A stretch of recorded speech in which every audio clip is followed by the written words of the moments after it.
मोदी जी जब से प्रधानमंत्री बने हैं,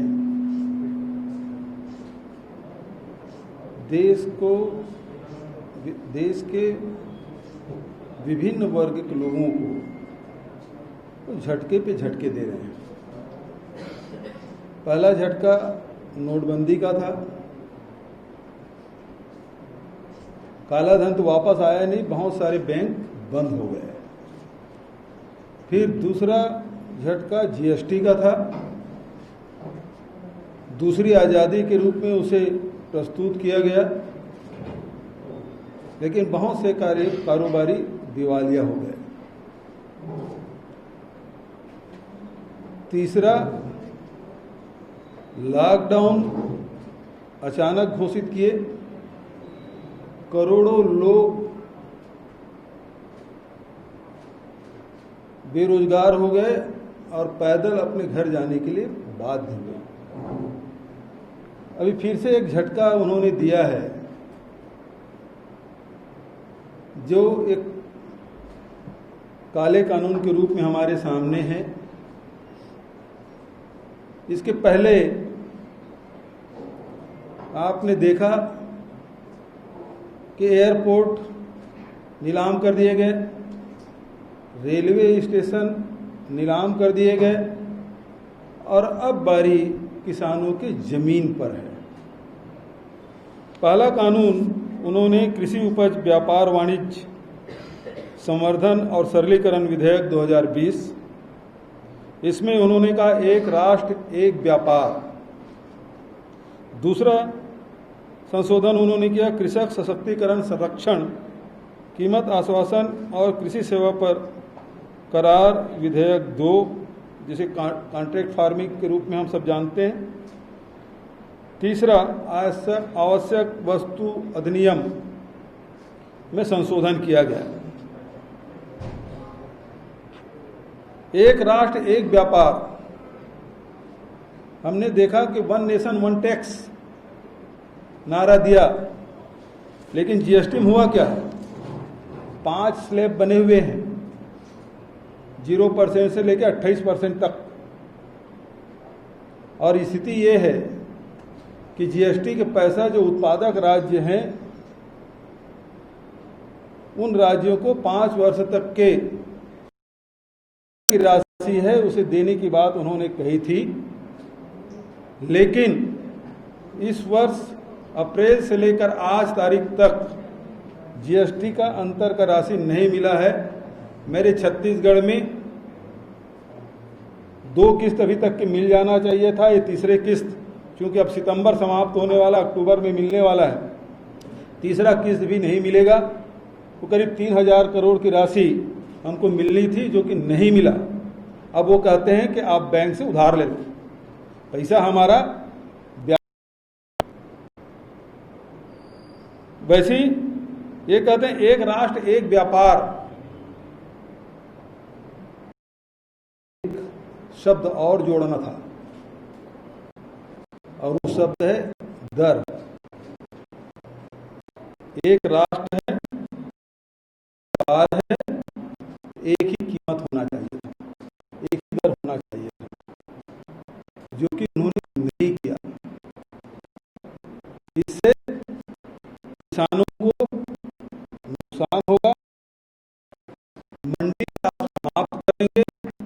अलग अलग राज्यों में मंडी के अलग अलग कानून बने हुए हैं, जो केंद्र सरकार निर्देश करती है और राज्य सरकार उसे पालन करते हुए अपने नियम में संशोधन करती है।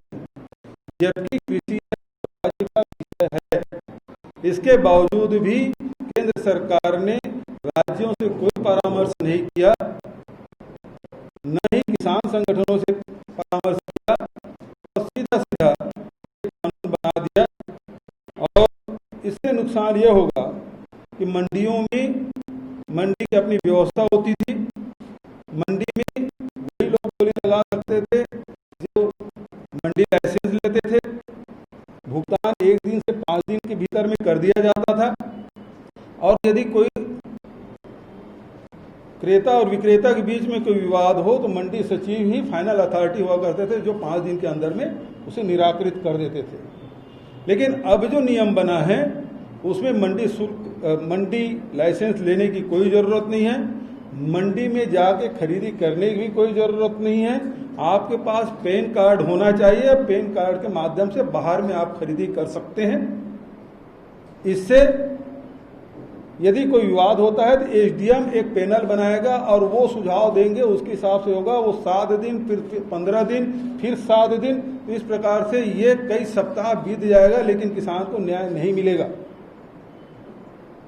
और यदि लाइसेंस है तो लाइसेंस निरस्त करने की व्यवस्था थी। 5 दिन में यदि पेमेंट नहीं करता तो 5वें दिन उसका निरस्त हो जाता था हमारे छत्तीसगढ़ में। लेकिन अब पैन कार्ड में आप क्या निरस्त करेंगे? और बाहर में यदि खरीदी बिक्री हुई है तो फिर उसके पकड़ क्या है? यदि किसान ने धान बेचा, गेहूं बेचा, कोई सामान बेचा, तो उसके पास आधार क्या है कि उन्होंने बेचा है और इतना सामान दिया है। मंडी में तो ये मंडी एक्ट के माध्यम से ये प्रमाणित होता था कि हाँ ये किसान है, इतना एकड़ जमीन है, इतना धान या गेहूं लाया है, और वो खरीदार खरीदता था तो वो पूरा प्रमाणित रहता था। लेकिन अब बाहर, मंडी के बाहर में खरीदी होगी, पैन कार्ड के माध्यम से खरीदी होगी, तो आप कैसे उससे जस्टिफाई करेंगे कि इतना अनाज उन्होंने बेचा या उन्होंने खरीदा, पैसा दिया नहीं दिया, और उसका निराकरण कैसे होगा? तो इसका मतलब ये है कि मंडी को आप समाप्त करना चाहते हैं। और मंडी यदि समाप्त होगा तो मंडी में कार्यरत कर्मचारी, जो जिन प्रदेशों में मंडी की व्यवस्था है, जिसमें हजारों मंडी कर्मचारी हैं, अधिकारी हैं, उनके पास कोई काम नहीं रहेगा। सारा इंफ्रास्ट्रक्चर जो बना हुआ है, जो पिछले 6-7 दशक से जो मंडी का स्ट्रक्चर तैयार किए हैं, अब वो स्ट्रक्चर समाप्त हो जाएगा। जो अड़थिया काम कर रहे थे, जो तौलिया काम कर रहे थे, जो हमाल काम कर रहे थे, वो सारे लोग बेरोजगार हो जाएंगे। जो ट्रांसपोर्टर काम कर रहे थे उसके पास भी कोई काम नहीं रहेगा। दूसरा, जो कॉन्ट्रैक्ट फार्मिंग की बात है, कॉन्ट्रैक्ट फार्मिंग करने की व्यवस्था आपने कह दी, मतलब सीधी सीधी बात है, आप अपने खेत में मजदूर हो जाएंगे, आप मालिक नहीं रहेंगे। कॉन्ट्रैक्ट करने के बाद यदि सरकार इसमें यह कह देते कि जो एमएसपी तय है उससे नीचे कोई एग्रीमेंट नहीं होगा, तो निश्चित रूप से किसानों को लाभ हो सकता था। लेकिन भोले भाले किसानों को, जो हमारे छत्तीसगढ़ नहीं हिंदुस्तान में आधे से अधिक किसान सीमांत कृषक हैं या लघु कृषक हैं, ऐसी स्थिति में वो जो मंडी तक नहीं आ सकते, उनको कहते हैं कि आप कॉन्ट्रैक्ट फार्मिंग करेंगे, उसको वो एक उससे तय होगा, वो चाहे रेट दे न दे। आप देखेंगे जिस प्रकार से अभी फसल बीमा निजी कंपनियों के हाथ में दिया गया,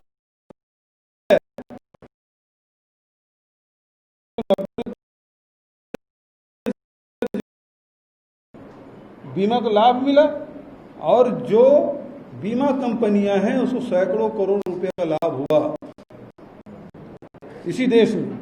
तो ये कॉन्ट्रैक्ट फार्मिंग भी उसी प्रकार से, जैसे बीमा किसानों के लिए हानिकारक रहा और निजी कंपनियों के लिए लाभदायक रहा, उसी प्रकार से कॉन्ट्रैक्ट फार्मिंग भी किसानों के लिए हानिकारक, और जो कॉन्ट्रैक्ट करेगा, कॉन्ट्रैक्ट फार्मिंग करवाएगा, उसको मुफ्त में ज़मीन मिल जाएगी, मुफ्त में मजदूर मिलेंगे। तीसरा जो सबसे बड़ी बात है जिसके तरफ किसी का ध्यान नहीं गया, वो आवश्यक वस्तु अधिनियम। आवश्यक वस्तु अधिनियम में पहले ये तय था कि आप अनाज इतने क्विंटल तक के रख सकते हैं। वो अलग अलग राज्यों में वो सीमाएं अलग अलग तय थी, लेकिन अब जितने भी जमाखोर लोग हैं उनको छूट दे दी गई। यदि आपात स्थिति है या युद्ध की स्थिति है, तभी छोड़ के कोई भी व्यक्ति कितना भी अनाज अपने गोडाउन में रख सकता है। इसका अर्थ ये है कि एक बड़ा प्लेयर, 2-4 बड़े प्लेयर देश के, पूरे देश के अनाज को अपने गोडाउन में भरेंगे, कृत्रिम रूप से अभाव पैदा करेंगे और मनमानी कीमत से वो उपभोक्ताओं को अनाज उपलब्ध कराएंगे।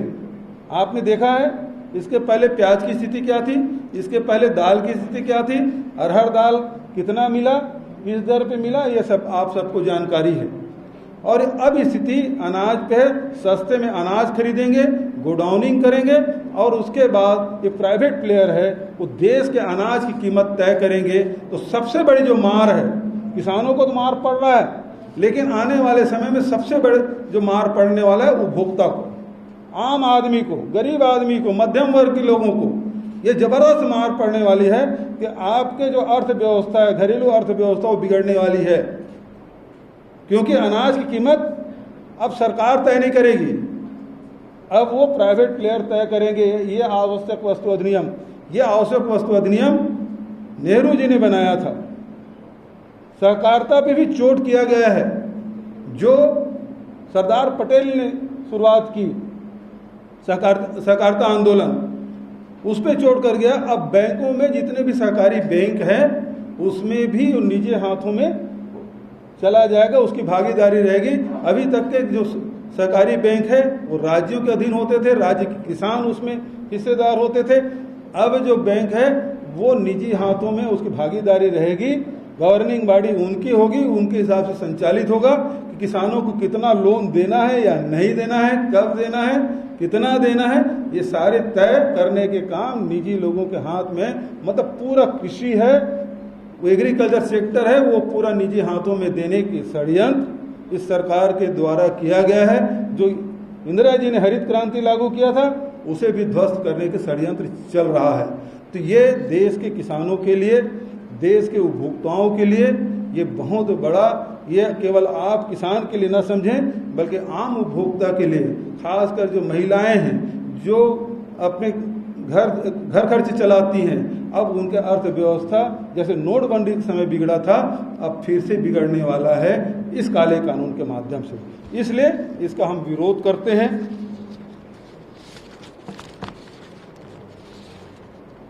साथ ही कांग्रेस पार्टी यह मांग करती है कि हम राष्ट्रपति से मांग करते हैं कि इस काले कानून पर हस्ताक्षर न करें और संसद को वापस भेजें। दूसरा, कांग्रेस किसानों और किसान संगठनों के साथ है और मांग करती है कि तीनों काले कानून को मोदी सरकार तुरंत वापस ले। तीसरा, राज्यसभा में सांसदों के अपमान और नियम कानून के धज्जियां उड़ाने के लिए भाजपा देश से माफी मांगे।